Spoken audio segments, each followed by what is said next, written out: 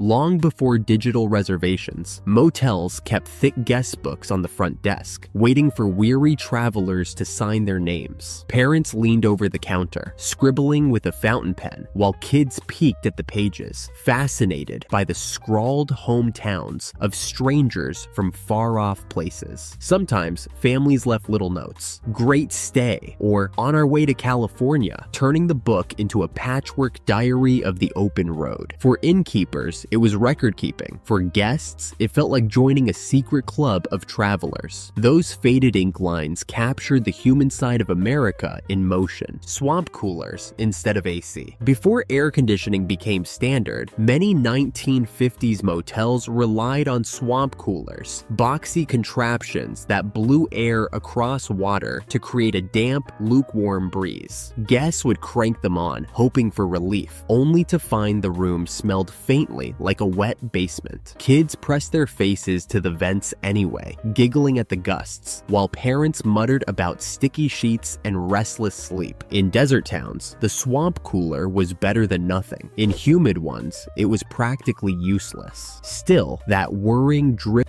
bedspreads in atomic age patterns. Step into a 1950s motel room, and the first splash of personality came from the bedspread. Bold atomic age patterns in boomerangs, starbursts, and zigzags that looked straight out of a sci-fi comic. The colors were loud: turquoise, mustard, flamingo pink, and often clashed spectacularly with the drapes. Kids thought they looked futuristic. Parents thought they looked busy, but everyone remembered them. After a long day's drive, those scratchy polyester covers doubled as forts, picnic blankets, or wrestling mats for restless siblings. They weren't soft, they weren't subtle, but they screamed optimism. In every garish thread, you could see the 1950s dreaming of tomorrow. Full-service attendants wiping windshields. Pulling into a gas station in the 1950s wasn't just about filling the tank, it was an event. Uniformed attendants